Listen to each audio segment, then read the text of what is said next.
आज मार्केट कैसा रहेगा, क्योंकि कल निफ्टी के अंदर गिरावट देखने को मिली, बैंक निफ्टी के अंदर तेजी देखने को मिली, डाउ जोन के अंदर बड़ी गिरावट देखने को मिला, गिफ्ट निफ्टी के अंदर गिरावट देखने को मिली। एफआई की तरफ से आई 1748 करोड़ का बिकवाली, डीआई की तरफ से 1654 करोड़ का खरीदारी देखने को मिला। ऐसे में आज मार्केट पॉजिटिव रहेगा, नेगेटिव रहेगा, retailer, DI, FI, pro, future option में पोजीशन कहां पे कितनी बना के चले हैं, सब इस डाटा के अंदर समझ में आएगा। ग्लोबल मार्केट में देखें तो भारी गिरावट और दबाव के साथ मार्केट क्लोजिंग होते हुए नजर आए। पहले यूरोप के बाजार की साइड देखें तो फिटसी यूके 43 पॉइंट की गिरावट देखने को मिली, आधा परसेंट के करीब गिरावट देखने को मिला। डेक्स जर्मनी की साइड जाए तो 22 पॉइंट की गिरावट देखी गई है, और सीएससी फ्रांस की साइड जाए तो 80 पॉइंट की गिरावट बिल्कुल देखने को मिली। तो बाजार के अंदर अगर हम देखें तो यहाँ पर यूरोप के बाजार के अंदर जो संकेत हमारे लिए आए, नेगेटिव संकेत नजर आए। नैस्डैक यूएस मार्केट 200 पॉइंट की गिरावट बिल्कुल बाजार के अंदर 1% से ज्यादा ही गिरावट देखने को मिली है। Nikki Japan Asia market 500 point की गिरावट के साथ खुलते हुए नजर आ चुके हैं, 1% से ज्यादा ही गिरावट बिल्कुल देखी जा रही है। डाउ जोन को अगर हम देखें 324 पॉइंट की गिरावट के साथ क्लोजिंग होता है, आधा परसेंट से ज्यादा ही गिरावट यहाँ पर, और एसएनडी 500 फ्लैट क्लोज होता हुआ बिल्कुल नजर आया। यानी बाजार के अंदर देखें तो यूरोप के बाजार के साथ ग्लोबल मार्केट पूरा यहाँ पर एक गिरावट सिनेरियो मार्केट के अंदर देखा जा रहा है, जो कि मार्केट के लिए पूरी तरह से दबाव और खतरे की घंटी जरूर बना चुका है। तो ऐसे में यहाँ पर एफआई की तरफ से भी हमें बिकवाली आती हुई नजर आई है। एफआई ने कर डाला, बिकवाली फिर से हावी होती हुई नजर आई। कल 1748 करोड़ का बिकवाली छोटा था, लेकिन लगातार बिकवाली तो करता जा रहा है ना। यहाँ पे लगातार ये एफआई की बिकवाली हावी है मार्केट के ऊपर। करीबन पिछले कुछ दिनों से देखे, करीबन 10-15 सेशन से करीबन 65,000 करोड़ का यहाँ पे, 1000 का करोड़ का यहाँ पे बड़ा बिकवाली यहाँ पर देखने को मिल चुका है। और उधर से डीआई की तरफ से देखें 65,000 करोड़ की खरीदारी भी देखने को मिली है। ये वाली खरीदारी जैसे ही बिकवाली आती है, यहाँ पर खरीदारी जरूर आ जाती है। यानी एक दो बड़े ऑपरेटर लगातार, एक बिकवाली कर रहा है, एक खरीदारी कर रहा है, दोनों में बड़ी कांटे की चक्कर चल रही है। लेकिन इसकी बिकवाली थोड़ी सी हावी हो रही है और इसकी खरीदारी थोड़ी सी कम आ रही है। तो यहाँ पर ओवरऑल देखें तो मार्केट में दिन प्रतिदिन जो है ना, दबाव ही के साथ ही मार्केट ओपन होता है, और दबाव के साथ निफ्टी क्लोजिंग दिखा देता है। कल भी दबाव के साथ, कल दोनों इंडेक्स, निफ्टी अलग चाल चल रहा था, बैंक निफ्टी अलग चाल चल रहा था। बैंक निफ्टी जा रहा था पॉजिटिव, और बैंक निफ्टी के साथ निफ्टी देखे तो नेगेटिव। आज बैंक निफ्टी की एक्सपायरी होने वाली है, ऐसे में दोनों इंडेक्स की अलग अलग चाल। ये क्या है? ये है भाई ऑप्शन बायर के प्रीमियम को डीके करने का मुद्दा। यही है कि मार्केट के अंदर रिटेलर, प्रो, फ्यूचर ऑप्शन के अंदर पोजीशन अलग बना रहे हैं, और वहां पर डीआई और एफआई जो है फ्यूचर ऑप्शन के अंदर पोजीशन अलग बना के चल रहे हैं। और यहाँ पर हम देख रहे हैं एफआई की साइड से बिकवाली, डीआई की तरफ से खरीदारी। अब दोनों तरफ से अगर हम देखें बड़ी जबरदस्त टक्कर जरूर बन रही है। तो जबरदस्त जो टक्कर बन रही है, ये जो बिकवाली हम देख पा रहे हैं, ये जो बिकवाली है कैश मार्केट के अंदर आई है। यानी इन दोनों ऑपरेटर ने जो खरीदारी और बिकवाली दिखाई है, ये कैश मार्केट के अंदर। लेकिन ये दोनों बड़े ऑपरेटर ना फ्यूचर और ऑप्शन के अंदर भी ट्रेडिंग करते हैं। तो इन फ्यूचर ऑप्शन का जो ट्रेडिंग करते हैं, तो इसलिए इनका डाटा बड़ा इंपॉर्टेंट हो जाता है कि भाई ये दोनों बड़े ऑपरेटर जो है ना फ्यूचर ऑप्शन के अंदर कहाँ पे कितनी पोजीशन बना के चल रहे हैं। तभी तो एक क्लियर व्यू ये निकल के आता है कि मार्केट में आज तेजी रहने वाली है, मंदी रहने वाली है, ऊपर से गिरेगा बाजार या नीचे से संभल जाएगा। क्योंकि ये बड़े ऑपरेटर, चार ऑपरेटर है मार्केट के अंदर, ये ऑपरेटर ही तो मार्केट को चलाते हैं। ये तो चार ऑपरेटर है मार्केट को। तो अभी हम चेक करेंगे पिछले 2 दिन का डाटा, कितना बदलाव आया है, किसका मूड कहाँ बन रहा है। तो पहले रिटेलर की शुरुआत करते हैं। तो रिटेलर कौन है भाई? आप और हम छोटे मोटे इन्वेस्टर जो छोटी मोटी ट्रेडिंग करते हैं फ्यूचर ऑप्शन की साइड।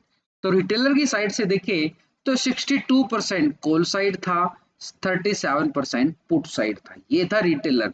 अभी आ चुका 61% कॉल साइड, 38% पुट की साइड पोजीशन बना रहा है। 1% जो है माइनस हो चुका है। ये कहां पे चला गया है?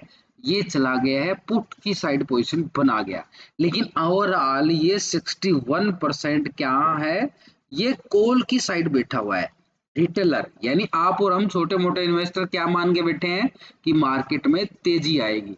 चलिए यहाँ पर रिटेलर का व्यू तो ये निकल के आया ऑप्शन के अंदर। स्टॉक फ्यूचर में देखें तो 89% फ्यूचर को लॉन्ग कर रहा था, 10% शॉर्ट था। अभी आ रहा है 89% फ्यूचर को लॉन्ग कर रहा है, 10% शॉर्ट की साइड है। यानी फ्यूचर की साइड भी 89% क्या है, फ्यूचर को लॉन्ग की साइड पोजीशन बनाना, यानी तेजी का मूड बना के बैठना, ये रिटेलर की तरफ से निकल के आ चुका है।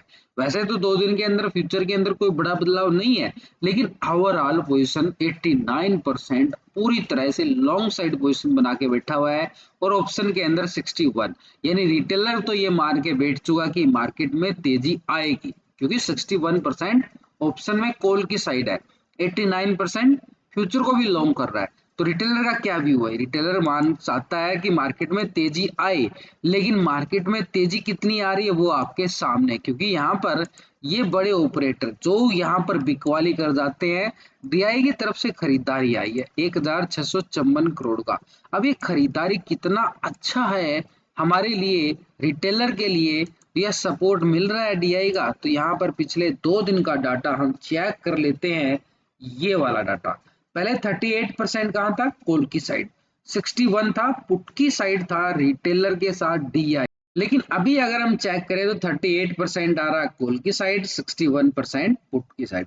भाई कोई बड़ा बदलाव नहीं है, डीआई की तरफ से कैश के अंदर एक खरीदारी जरूर देखने को मिली है, लेकिन ऑप्शन के अंदर डीआई की तरफ से कोई बड़ा बदलाव नहीं है, छोटे मोटे पॉइंटों के साथ बदलाव देखने को मिला है, लेकिन ओवरऑल पोजीशन वही सेम टू सेम बन के नजर आई है। 61% कहाँ पे है, ये पुट की साइड पोजीशन है। अब डीआई देखो कैश के अंदर खरीदारी कर रहा है और ऑप्शन के अंदर पुट की साइड पोजीशन बना के बैठा हुआ है, तो कैसे मार्केट ऊपर जाएगा। ठीक है, डीआई खरीदारी करता है, लेकिन ऑप्शन के अंदर पोजीशन पुट की साइड है। अब आगे चले तो स्टॉक फ्यूचर में 3.36% यहाँ पे क्या है, फ्यूचर को लॉन्ग कर रहा है, 96% शॉर्ट की साइड। अभी आ चुका है 3.45% फ्यूचर को लॉन्ग कर रहा है, 96% शॉर्ट की साइड पोजीशन बनती हुई बिल्कुल डीआई की हमें नजर आई।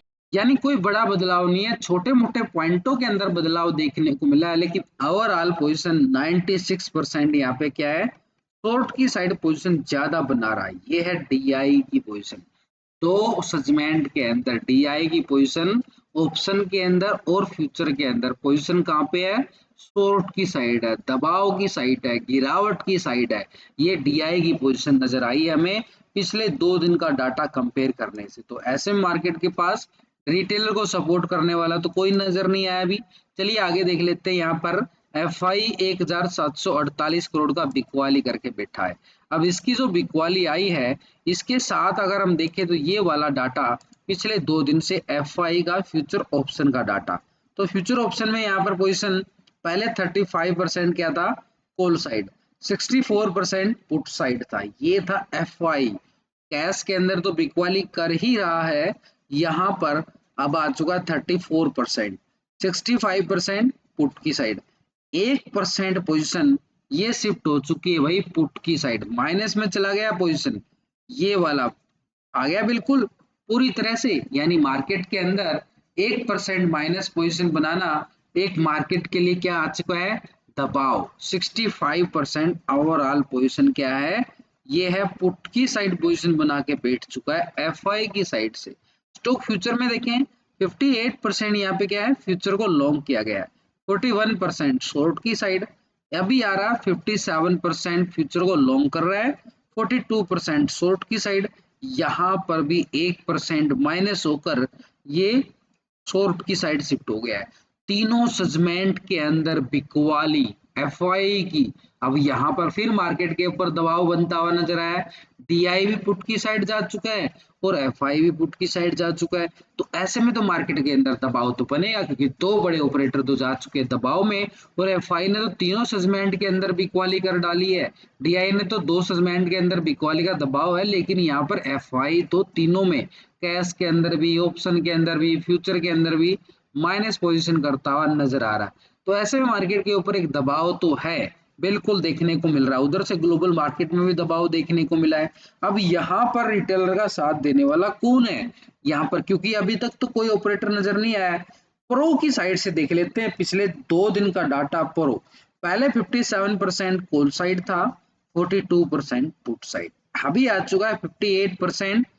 इंडेक्स को कॉल की साइड पोजीशन बना रहा है, 41% शॉर्ट की साइड। ये है रिटेलर का साथ देने के लिए प्रो आया है।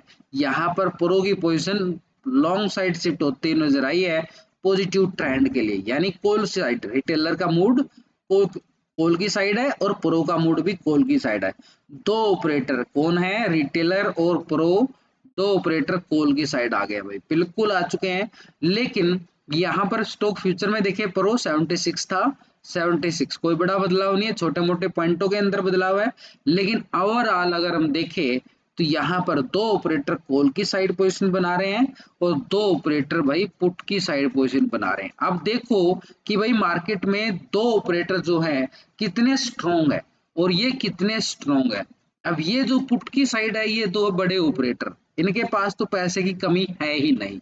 लेकिन ये दो ऑपरेटर जो है कॉल की साइड पोजीशन बना रहे हैं, तो ऐसे में मार्केट के पास ये ऑपरेटर कितने स्ट्रॉन्ग है आपके पास आपको पता है।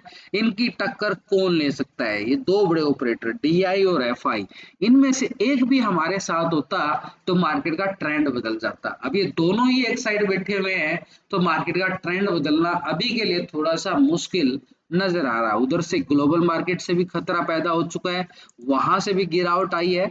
तो अभी संकेत अभी तक का हमारे पास डाटा देखने के साथ, इनका फ्यूचर ऑप्शन का डाटा देखा जो है, उससे ये व्यू निकल के आ रहा है कि मार्केट के अंदर तो दबाव है। अब यहाँ पर मैसिव कॉल राइटर भी अगर बन गया ऊपर की साइड पे, तो बड़ा दबाव हमें देखने को मिल सकता है। तो यहाँ पर हम देखें तो निफ्टी की कल एक्सपायरी होगी, आज बैंक निफ्टी एक्सपायरी और 25,000 के लेवल पर 2,43,000 का ये क्या है पुट राइटिंग यहाँ पर, यानी 25,000 का लेवल बड़ा स्ट्रॉन्ग नजर आया है। 25,200 के लेवल पर देखें तो 3,65,000 का बड़ा कॉल राइटर है, यानी 25,200 के लेवल पे हैवी कॉल राइटिंग है जो ऊपर के लेवल से दबाव डालेगी। नीचे पुट राइटिंग देखो 2.5 लाख के करीब है और ये 3.5 लाख के करीब है, यानी कॉल राइटर ज्यादा है यहाँ पर।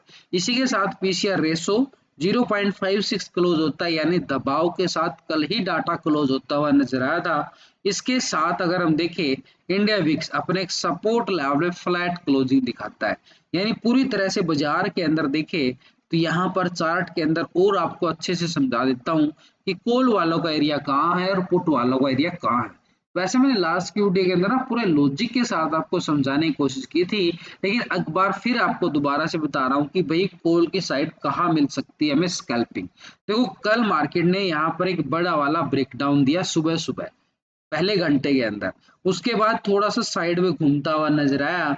तो ऐसे में अगर हम देखें साइड में जोन बना ना, इस जोन से जैसे ही मार्केट बाहर निकलेगा ऊपर की साइड और नीचे की साइड एक स्कैल्पिंग आ जाएगी हमारे हाथ में। यहाँ पर आ जाएगी कॉल वालों के लिए और यहाँ पे आ जाएगी पुट वालों के लिए, बस और कुछ नहीं देखने का। तो यहाँ पर हमारे पास इस लेवल को ब्रेकआउट करेगा, ये एरिया है हमारे पास 25,100 का एरिया, 25,100 का एरिया हमारे पास इस जोन से जैसे ही बाहर निकलता है ये है 25,100 और यहाँ से ब्रेकडाउन देता है तो ये है हमारे पास ठीक 25,000 का आंकड़ा। अब आप नोटिस करना 25,000 के लेवल पे कितनी जबरदस्त पुट राइटिंग थी, सपोर्ट इसलिए मिल रहा था यहाँ पे। जैसे ब्रेक डाउन करता है तो नीचे का ये बॉटम जोन बना था, ये सपोर्ट करेगा हमारे लिए 24,900 के लिए। कोई बड़े वाली स्कैल्पिंग नहीं है भाई, छोटी सी स्कैल्पिंग रहेगी, पुट वालों के लिए एरिया छोटा है। लेकिन ऊपर की साइड भी एरिया छोटा ही है, कोई बड़ा वाला नहीं, क्योंकि 25,100 से जैसे ब्रेकआउट आता है तो कॉल वालों के लिए स्कैल्पिंग जोन जरूर रहेगा और ये रहेगा यहाँ तक का एरिया, डबल टॉप एरिया है। ये एरिया है 25,230 का एरिया, जो कि संभावनाएं थोड़ी सी कम है क्योंकि मार्केट में दबाव है। तो 230 का एरिया हमारे पास क्या बनेगा, एक अच्छे वाला स्ट्रॉन्ग लेवल पे रेजिस्टेंस का काम करता हुआ बाजार के अंदर हमें नजर आएगा ऊपर की साइड पे, यानी 25,230 मार्केट के लिए स्ट्रॉन्ग लेवल पे रेजिस्टेंस एरिया बन चुका है। 230 के लेवल के ब्रेकआउट आए तो भाई बड़ी वाली तेजी बाजार दिखाएगा, अच्छे वाली 200-250 पॉइंट के स्कैल्पिंग ऊपर की साइड पे देखने को मिलेगा 25,480 यानी 500 की तरफ मार्केट फिर रुझान दिखाए। लेकिन उसके लिए बाजार को बड़ी मेहनत करनी पड़ेगी, जो बाजार के लिए थोड़ी सी खतरे की घंटी बजी हुई है। 24,900 के नीचे ब्रेकडाउन दे तो 24,700 की तैयारी बाजार करेगा। ये 200 पॉइंट का एरिया है पुट वालों की स्कैल्पिंग जोन नीचे की साइड के लिए। तो ये तो हो गया हमारे पास एक तरह से निफ्टी की साइड से। बैंक निफ्टी साइड से एक बार दोबारा से रिविजन करवा देता हूँ, क्योंकि बैंक निफ्टी की आज एक्सपायरी है और कल 89 पॉइंट की तेजी बैंक निफ्टी के अंदर जरूर देखने को मिली है। तो बैंक निफ्टी धीरे धीरे और लॉन्ग साइड के लिए पोजीशन बनाता हुआ आगे जरूर जा रहा है, लेकिन नीचे की साइड से बाजार ने सपोर्ट बड़े स्ट्रॉन्ग बनाए हैं। ये वाले ऐसे मार्केट आगे बढ़ता हुआ जरूर जा चुका है। कल यहाँ पर देखें और पिछले 2 दिन से देखें तो यहाँ पर बैंक निफ्टी थोड़ा सा थम सा गया है और ये जोन बना लिया बैंक निफ्टी ने। कौन सा जोन है ये? थोड़ा सा साइड पे जोन बनता हुआ नजर आया है। तो ऐसे में बैंक निफ्टी की साइड देखें तो नीचे की साइड मार्केट एक सपोर्ट स्ट्रॉन्ग बना के आगे बढ़ा है। ये स्ट्रॉन्ग सपोर्ट कौन सी है? नीचे की साइड देखें तो 51,600 का एरिया है। ये 51,600 का जोन है। इस जोन से ब्रेकडाउन आता है तो पुट वालों के लिए स्कैल्पिंग जोन देखने को मिलेगा। नेगेटिव साइड में ये सपोर्ट बार बनेगा हमारे पास, ठीक 51,000 की तरफ कदम बढ़ाएगा जैसे ही 600 के नीचे ब्रेकडाउन आता है तो पुट वालों के लिए। लेकिन यहाँ पर बाजार साइडवे है तो प्रीमियम को डीके होना तो तय है, लेकिन 52,000 का आंकड़ा है। इस 52,000 के लेवल को ब्रेकआउट करे तो बाजार एक छोटा सा स्कैल्पिंग देगा 52,350 का लेवल। यानी सिंपली तौर पर हमारे पास कॉल कहाँ है और पुट कहाँ है वो भी आ चुका है। और ओवरऑल मार्केट कैसा रहने वाला है कि ओवरऑल मार्केट के अंदर दबाव देखा जा रहा है। तो मार्केट के अंदर सिनेरियो जो बन रहा है कि ऊपर थोड़ी सी भी जाता है तो बिकवाली का दबाव हावी हो जाएगा, क्योंकि मार्केट के ऊपर दबाव है। यानी मार्केट एक सेल ऑन राइज के सिनेरियो में है। जैसे ही ऊपर जाए बिकवाली हावी होती हुई नजर आएगी। क्यों? लॉजिक आपके सामने